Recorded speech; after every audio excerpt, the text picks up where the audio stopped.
ఈరోజు మనం భారత రాజ్యాంగంలోని ఆర్టికల్స్ షెడ్యూల్ గురించి తెలుసుకుందాం.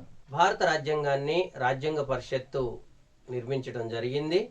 ప్రపంచంలోని అత్యుత్తమ రాజ్యాంగాల్లో భారత రాజ్యాంగం పేరెన్నికగన్నది. అతిపెద్ద ప్రజాస్వామ్య దేశమైన భారతదేశాన్ని విజయవంతంగా నడిపిస్తున్నటువంటి రాజ్యాంగంగా భారత రాజ్యాంగానికి గుర్తింపు ఉంది. ఈ రాజ్యాంగం రాయడానికి 2 సంవత్సరాల 11 నెలల 18 రోజులు అనగా 1946 డిసెంబర్ 9th నుంచి 1949 నవంబర్ 26 వరకు కాలం పట్టింది. రాజ్యాంగం రాయడానికి 64 లక్షల రూపాయలు ఖర్చు అయింది. ఈ రాజ్యాంగం రాయడానికి 22 కమిటీలని, విధాన నిర్ణయ కమిటీలు 10, విషయ నిర్ణయ కమిటీలు 12 ఏర్పాటు చేయడం జరిగింది. ఈ కమిటీలన్నింటిలో అతి ముఖ్యమైనది డ్రాఫ్టింగ్ కమిటీ. ఈ drafting committee doctor BR Ambedkar అధ్యక్షతన అల్లాడి కృష్ణస్వామి అయ్యంగార్, గోపాలస్వామి అయ్యర్, కెఎం మున్షి, డిపి కైతాన్, సయ్యద్ మహమ్మద్ సాదుల్లా, మిట్టల్ ఇట్లా 6 సభ్యులతో ఏర్పాటు చేయడం జరిగింది. 1950 జనవరి 26న అమల్లోకి రావడం జరిగింది. దాన్ని రిపబ్లిక్ గా చెప్పుకుంటాం. ఈ రాజ్యాంగం అమల్లోకి వచ్చినప్పుడు 395 ఆర్టికల్స్, 22 భాగాలు, 8 షెడ్యూళ్లు ఉన్నవి. ప్రస్తుతం 25 భాగాలు, 483 ఆర్టికల్స్, 12 షెడ్యూళ్లు కొనసాగుతున్నవి. రాజ్యాంగంలోని భాగాలని పరిశీలిద్దాం. కాన్స్టిట్యూషన్ లో ఫస్ట్ ఆర్టికల్ నుంచి 4th ఆర్టికల్ వరకు ఇది భారతదేశ భూభాగము మరియు సరిహద్దులు, రాష్ట్రాలు, కేంద్రపాలిత ప్రాంతాలకు సంబంధించిన అన్ని విషయాలు దీనిలో ఉన్నవి. పార్ట్ 2 5th ఆర్టికల్ నుంచి 11th ఆర్టికల్ వరకు ఇండియన్ సిటిజన్షిప్ గురించి తెలియజేస్తా ఉంది. భారత్ నుంచి పాకిస్తాన్ వలస వెళ్లిన వారు, పాకిస్తాన్ నుంచి భారత్ కి వలస వచ్చిన వారు, విదేశాల్లో స్థిరపడిన వారు, విదేశాల్లో ఉద్యోగరీత్యా వెళ్లిన వారు, భారతదేశానికి వైవాహిక సంబంధాలు కలిగి ఉన్న విదేశీయులు, ఇటువంటి వారి యొక్క పౌరత్వం గురించి ఈ భాగం చెప్తుంది. ఆర్టికల్ 11లో భారత పౌరత్వ చట్టాలని సవివరంగా వివరించడం జరిగింది. పార్ట్ 3లో ఫండమెంటల్ రైట్స్ గురించి తెలియజేస్తుంది. 12th ఆర్టికల్ నుంచి 35 ఆర్టికల్ వరకు ఈ భాగం ఉంది. దీనిలో ప్రాథమిక హక్కులు 7 భాగాలుగా ఉన్నవి. 31 ఆర్టికల్ ఆస్తి హక్కుని 44 కాన్స్టిట్యూషనల్ అమెండ్మెంట్ ద్వారా తొలగించడం జరిగింది. 1978లో 44 కాన్స్టిట్యూషనల్ అమెండ్మెంట్ ద్వారా ఆస్తి హక్కుని తొలగించి 300(a)లో సాధారణ హక్కుగా చేర్చడం జరిగింది. ఇప్పుడు ప్రస్తుతం 6 రకాల హక్కులు మాత్రమే రాజ్యాంగంలో కల్పించడం జరిగింది. 32 ఆర్టికల్ ద్వారా రాజ్యాంగంలో హక్కులకి భంగం కలిగితే సుప్రీంకోర్టుని ఆశ్రయించవచ్చు. ఆర్టికల్ నెంబర్ 13 ద్వారా రాజ్యాంగంలో హక్కులకి భంగం కలిగితే జ్యుడిషియల్ రివ్యూ కూడా కోరే అవకాశం ఆర్టికల్ నెంబర్ 13 ద్వారా కల్పించడం జరిగింది. 4th పార్ట్ 36 ఆర్టికల్ నుంచి 51 ఆర్టికల్ వరకు రాజ్యాంగంలో ఉంది. Directive principles of state policy పేరుతో, ఆదేశ సూత్రాలు, నిర్దేశక నియమాల పేరుతో ఇవి రాజ్యాంగంలో చేర్చడం జరిగింది. దీనిలో సామ్యవాద నియమాలు, గాంధేయవాద నియమాలు, ఉదారవాద నియమాలు ఈ అంశంలో పొందుపరచడం జరిగింది. 4th A పార్ట్ గా 42 కాన్స్టిట్యూషనల్ అమెండ్మెంట్ ద్వారా రాజ్యాంగంలో ప్రాథమిక విధుల్ని చేర్చడం జరిగింది. ఇవి స్వరణ్ సింగ్ కమిటీ రిపోర్ట్ ఆధారంగా రష్యా నుండి భారతదేశానికి తీసుకొచ్చి భారత రాజ్యాంగంలో 4A పార్టులో ఇది 51 గా భారత రాజ్యాంగంలో చేర్చడం జరిగింది. 52 ఆర్టికల్ నుంచి 151 ఆర్టికల్ వరకు 5th పార్ట్ ఉంది. ఇది కేంద్ర ప్రభుత్వం గురించి తెలియజేస్తుంది. దీంట్లో 52 నుంచి 62 ఆర్టికల్ వరకు రాష్ట్రపతి గురించి, 63 నుంచి 73 వరకు వైస్ ప్రెసిడెంట్ గురించి, 74 నుంచి 78 వరకు మంత్రి మండలి గురించి, 79 నుంచి 123 వరకు పార్లమెంట్ ప్రొసీడింగ్స్ గురించి, 124 నుంచి 147 వరకు సుప్రీంకోర్టు గురించి, 148 నుంచి 151 వరకు కంట్రోల్ అండ్ ఆడిటర్ జనరల్ గురించి ఈ భాగం తెలియజేస్తా ఉంది. 152 ఆర్టికల్ నుంచి 337 ఆర్టికల్ వరకు 6th పార్ట్ ఉంది. ఇది రాష్ట్ర ప్రభుత్వం గురించి తెలియజేస్తుంది. 152 నుంచి 167 వరకు గవర్నర్, మంత్రి మండలి గురించి తెలియజేస్తుంది. 168 ఆర్టికల్ నుంచి 213 ఆర్టికల్ వరకు రాష్ట్రాల్లో విధాన మండలి, విధాన పరిషత్ గురించి, వాటి యొక్క ప్రొసీడింగ్స్ గురించి తెలియజేస్తా ఉంది. 214 ఆర్టికల్ నుంచి 237 ఆర్టికల్ వరకు రాష్ట్రాల్లోని హైకోర్టుల గురించి తెలియజేస్తా ఉంది. 238 ఆర్టికల్ 7th భాగంగా ఉంది.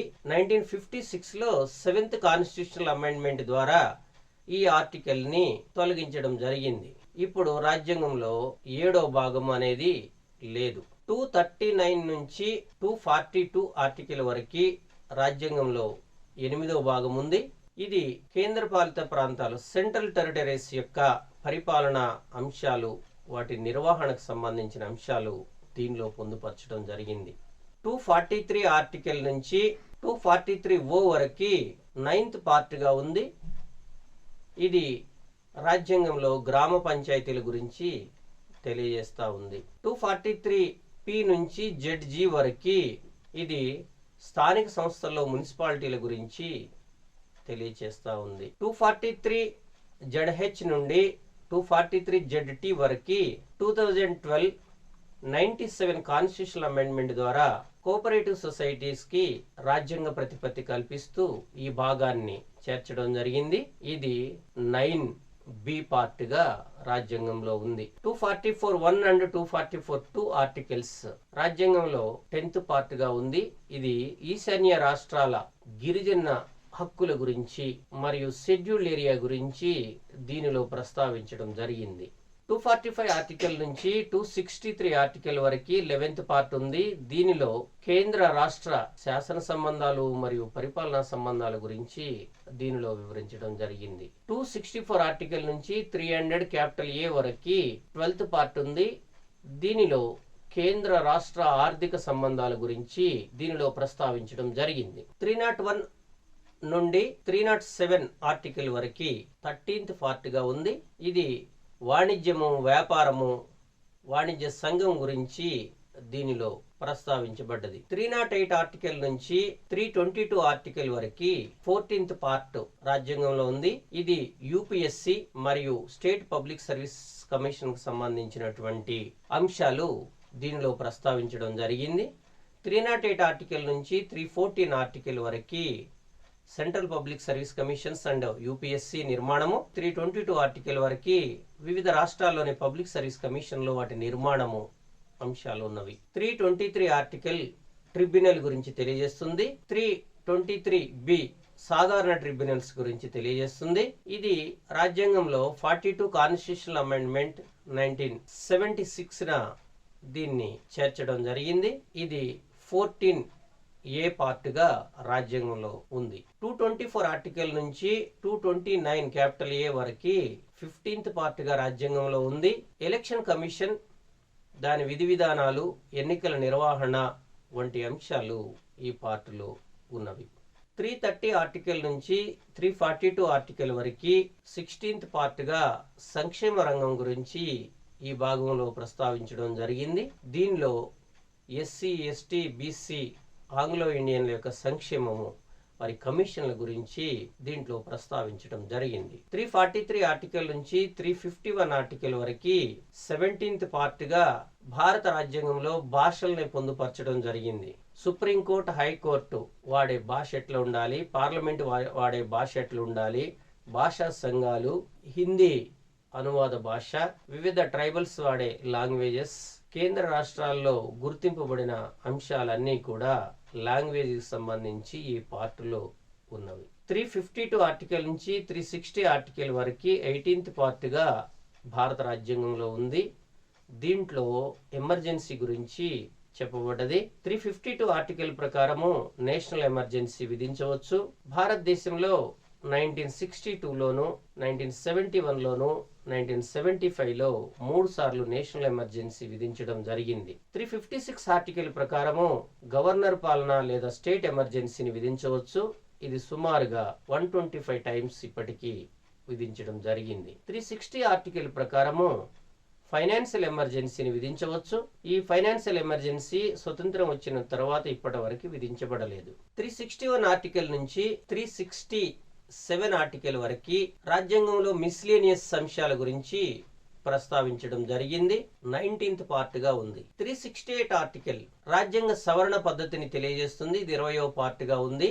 దీంట్లో సాధారణ మెజారిటీ పద్ధతి, ఏకపక్ష మెజారిటీ పద్ధతి, ద్విపక్ష మెజారిటీ పద్ధతిని దీంట్లో ప్రస్తావించడం జరిగింది. రాజ్యాంగంలో దృఢ అదృఢ లక్షణాలని పొందుపరచడం వల్ల భవిష్యత్తును దృష్టిలో ఉంచుకొని రాజ్యాంగ నిర్మాతలు భారత ప్రజలకు అవసరమైన రాజ్యాంగ సవరణ చేసుకునే అవకాశాన్ని కల్పించడం జరిగింది. 369 ఆర్టికల్ నుంచి 392 ఆర్టికల్ వరకు 21 పార్ట్ గా ఉంది.